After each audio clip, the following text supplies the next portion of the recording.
பிரசித்தி பெற்ற ஈரோடு தெண்டல் முருகன் கோவிலில் உள்ள வேலாயுத சுவாமி கோவிலில் கும்பாபிஷேக விழாவை தேர்தலுக்காக அவசரகதியில் விளம்பர திமுக அரசு நடத்தியிருப்பதாக பக்தர்கள் குற்றம் சாட்டியுள்ளனர். கட்டுமான பணிகள் நிறைவடையாமல் அரைகுறையாக நடத்தப்பட்ட கும்பாபிஷேக விழா குறித்து எழுப்பப்பட்ட கேள்விக்கு பதில் அளிக்காமல் அமைச்சர்கள் சேகர்பாபுவும் முத்துசாமியும் ஓட்டம் பிடித்த சம்பவம் குறித்து விவரிக்கிறது இந்த செய்தி தொகுப்பு.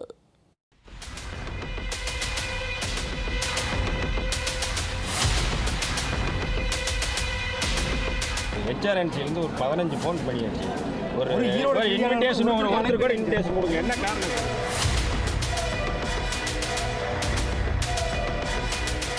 எதிலுமே அரைகுறை என்பதுதான் முடிவை நெருங்கிவிட்ட விளம்பர திமுக அரசின் செயல்பாடாக உள்ளது. அது மக்கள் பணியாக இருந்தாலும் சரி, அரசின் திட்டங்களை செயல்படுத்துவதாக இருந்தாலும் சரி, இந்த ஆட்சி விளம்பரத்துக்காக மட்டுமே நடந்து வருகிறது. அதுவும் தேர்தல் நெருங்கிவிட்டால் சொல்ல வேண்டிய அவசியமே இல்லை. இதற்கு பல உதாரணங்கள் இருந்தாலும் இந்த ஆட்சியின் அவலத்தை தோலுரித்துள்ளது மற்றொரு நிகழ்வு. கொங்கு மண்டலத்தில் பிரசித்தி பெற்ற ஈரோடு திண்டல் முருகன் கோவிலில் உள்ள வேலாயுத சுவாமி கோவில் 5 கோடி ரூபாய் மதிப்பீட்டில் புனரமைப்பு செய்யப்பட்டு புதிய 5 நிலை ராஜகோபுரம் மற்றும் அபிராமி அம்பிகை உடனமர் அமிர்த கடேஸ்வரம் ஆலயம் அமைக்கப்பட்டு கும்பாபிஷேக விழா ஞாயிற்றுக்கிழமை நடைபெற்றது.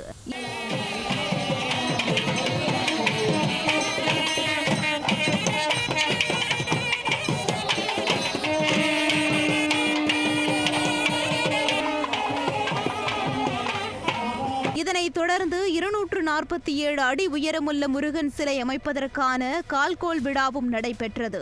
இந்த விழாவில் இந்து அறநிலையத்துறை அமைச்சர் சேகர்பாபு மற்றும் தமிழக வீட்டு வசதித்துறை, மதுவிலக்கு ஆயத்தீர்வைத்துறை அமைச்சர் முத்துசாமி ஆகியோர் பங்கேற்றனர். விழாவில் பக்தர்கள் ஏராளமானோர் கலந்து கொண்டனர். இந்த கும்பாபிஷேக விழாவில் அறநிலையத்துறையின் செயல்பாடு கடும் அதிருப்தி அளிப்பதாக கண்டனம் தெரிவித்துள்ளனர் பக்தர்கள். கட்டுமான பணி முழுமையடையாத நிலையில் அவசரமாக விழா நடத்தப்பட்டிருக்கிறது என்பதே பக்தர்களின் புகார். ஏற்பாடுகள் முறையாக செய்யப்படவில்லை. பக்தர்களுக்கும் மாவட்டத்தில் உள்ள முக்கிய பிரமுகர்களுக்கும் முறையாக அழைப்பு விடுக்கப்படவில்லை என்றும், கும்பாபிஷேக விழாவுக்கு முழுமையான ஏற்பாடுகள் செய்யப்படவில்லை என்றும் அறநிலையத்துறையை சாடியுள்ளனர் பக்தர்கள். ஈரோட்டில் ரொம்ப பிரசித்தி பெற்ற முருகன் கோயில் இன்றைக்கு கும்பாபிஷேகம் நடந்தது. ஆனால் முழுமையான பணி முடிக்கப்படவே இல்லை. கட்டுமான பணி நான் முழுசாக முடிக்கல. அது மட்டும் இல்லாமல் ஈரோட்டில் கூடிய முக்கியமான பிரமுகர்களுக்கு, அரசியல் கட்சிகளுக்கு, செய்தியாளர்களுக்கு யாருக்குமே முறைப்படி அழைப்புதல் இல்லை.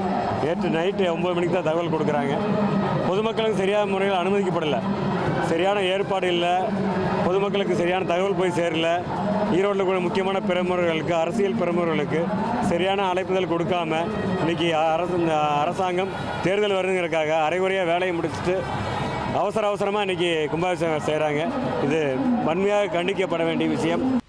மேலும் கும்பாபிஷேக விழா முடிவுற்றதும் பொதுமக்களுக்கு தீர்த்தங்கள் ட்ரோன் மற்றும் ஸ்ப்ரேயர் மூலமாக தெளிக்கப்பட்டது. கும்பாபிஷேக விழாவை பக்தர்கள் பார்ப்பதற்காக அமைக்கப்பட்டிருந்த LED திரைகளில் தீர்த்தம் பட்டு தீப்பிடிக்கும் நிலை ஏற்பட்டது. உடனடியாக ஊழியர்கள் LED திரையை தார்பாய் கொண்டு மறைத்தனர்.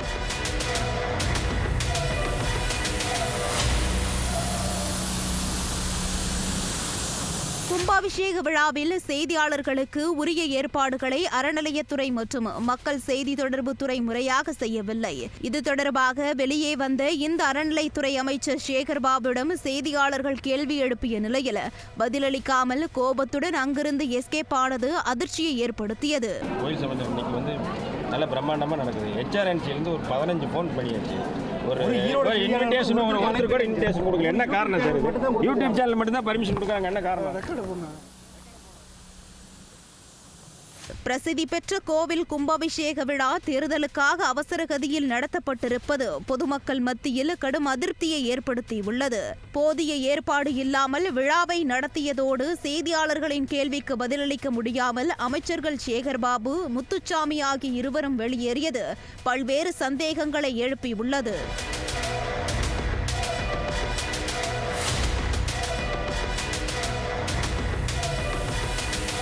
ஹெச்ஆர்என்சிலேருந்து ஒரு 15 ஃபோன் பண்ணியாச்சு. ஒரு இன்விடேஷன் ஒருத்தர் கூட இன்விடேஷன் கொடுக்கல. என்ன காரணம் சார்?